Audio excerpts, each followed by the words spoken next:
Morris नामक bread की company ने एक नई नीति लागू की है जिसके तहत कंपनी दुकानदारों को सीधा ब्रेड की सप्लाई करेगी। बीच के हॉकरों की कोई जरूरत नहीं, जिसके कारण वर्षों से हॉकर का कार्य करने वाले 54 हॉकरों ने इस नीति के खिलाफ आज जमकर विरोध प्रदर्शन किया। उनका कहना है कि वह सालों से यह कार्य कर रहे हैं जिनके कारण उनकी जीविका चलती है और अब अचानक से कंपनी की नई नीति के कारण हमारी रोजी रोटी छीन रही है। इसी क्रम में रविवार को रानीगंज के राष्ट्रीय राजमार्ग 60 मारवाड़ी सनातन विद्यालय के निकट ब्रेड की गाड़ियों को रोककर प्रदर्शनकारियों ने प्रदर्शन किया। हालांकि बीते कई दिनों से इस मुद्दे को लेकर हॉकर लोग आंदोलन कर रहे हैं और आज आसनसोल से मॉल्स कंपनी के मैनेजर की 2 गाड़ियों को भी रानीगंज में रोककर हॉकरों ने प्रदर्शन किया। सुना दिया, कंपनी बना दिया, पैसा कमा लिया, हम ही लोगों को माल नहीं देंगे। आपका जो गाड़ी है ब्रेड का, यहाँ गाड़ी मतलब आंदोलन चल रहा है, रोक के वेंडर लोग कर रहा है, किस विषय में? ये तो बताइएगा किस विषय में आप लोग का गाड़ी मतलब ब्रेड का गाड़ी जो सप्लाई करते हैं आज आप लोग गाड़ी के सामने आंदोलन किया जा रहा है, क्या बात है? हाथ तो उतना मत रुका, क्या मैटर है दादा?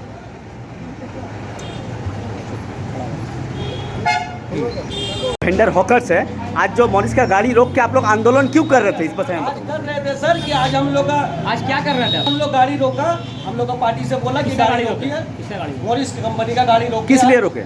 इसलिए रोके कि वो डायरेक्ट आके माल दे रहा है, ठीक है, और हम लोग बेचने नहीं देंगे। हम लोग 22 साल इसका काम किए हैं। आज कंपनी को घर घर कस्टमर को पहुंचाने वाला माल हम लोग, पहचानने वाला हम लोग। आज जब बिजनेस करके सक्सेस हो गया तो उसको बोल रहा है कि आज हम अपने से डायरेक्ट काम करेंगे, तुम लोग और माल नहीं देना है। मैंने हॉकर लोग का बाइकआउट कर रहा है, बाइकआउट कर रहा है। इसके लिए हम लोग आए तो बोले, आज मैनेजर भी आया मगर मैनेजर का बात नहीं सुन के कोई जवाब नहीं दिया और चला गया। और क्या क्या दावी था आप लोग जो पावरोटी रिप्लेसमेंट एवं सरकारी जो रेट बढ़ा, जो हिसाब से रेट के बारे में बता रहे थे और रिप्लेसमेंट आंदोलन इस बात का है कि हम लोग का मैंने सरकार जो है 2 रुपया बढ़ाया, ये 5 रुपया बढ़ाया, ठीक है। अच्छा। फिर भी हम लोग मान गए, मगर दुकानदार लोग डायरेक्ट दे रहा, दुकान में रिप्लेसमेंट कर रहा, और हम लोग जब दे रहे हैं तो हम लोग को बोला रिप्लेसमेंट नहीं देंगे।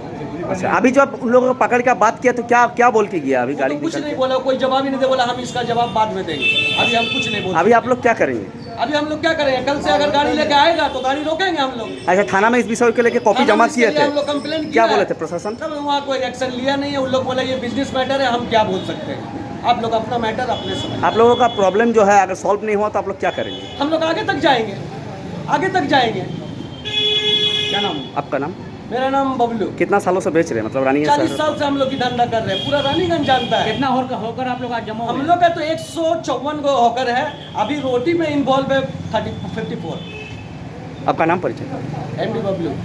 वहीं दूसरी तरफ रानीगंज टाउन टीएमसी अध्यक्ष संजय भालोचिया ने कहा कि हमारा पूरा समर्थन हॉकरों के साथ है और कंपनी की नई नीति का विरोध हम भी करते हैं। से विवाद चल रहा है, चूँकि कंपनी ने 22 वर्ष इन लोगों के साथ काम करने के बाद अचानक अपनी कंडीशंस को चेंज करते हुए इनके द्वारा काम नहीं करने की एक जो पॉलिसी बनाई है, वो हमारे छोटे व्यवसायियों के लिए, जो रानीगंज के जो व्यवसायी हैं जो अपनी साइकिल रिक्शा से घूम कर माल बेचते हैं, तो इन 54 लोगों के परिवारों का भरण पोषण करना बहुत मुश्किल हो गया है।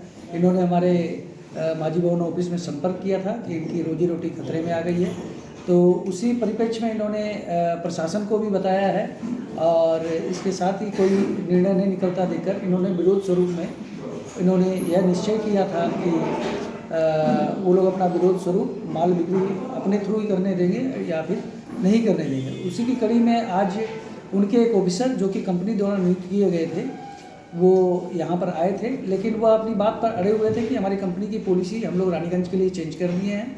दूसरी कंपनियाँ या वही कंपनी डायरेक्ट माल बेचने में जो रियायतें दे रही हैं, सुविधाएं दे रही है, वह होकरों को देने के लिए तैयार नहीं है। तो कंपनी का जो अड़ियल रूप था उसको देखते हुए यही समझ में आया कि कंपनी चाहती नहीं है कि उनका इस्टेब्लिशमेंट होने के बाद वह हाकरों के थ्रू काम करे, जबकि कंपनी का इससे कोई नुकसान नहीं है, उनका तो फ़ायदा ही है। लेकिन उनका जो रूप था वह ठीक नहीं था और अचानक ही वह संवाददाताओं को देखकर जिस तरह से मीटिंग को छोड़ के चले गए, वो उनकी मानसिकता को दर्शाता है। कहीं ना कहीं वो छोटे व्यवसायियों के समर्थन में नहीं है। रानीगंज तृणमूल ऑफिस की तरफ से मैं व्यवसायियों को यह भरोसा देता हूं कि उनकी हर समस्या का समाधान किया जाएगा और पार्टी उनके साथ करी है ताकि इनके जो 60 से लेकर 100 परिवार जो इससे प्रभावित हो रहे हैं नुकसान नहीं हो। संदीप भालोटिया। रानीगंज से सम्राट दास की रिपोर्ट, पीवीटीवी न्यूज़।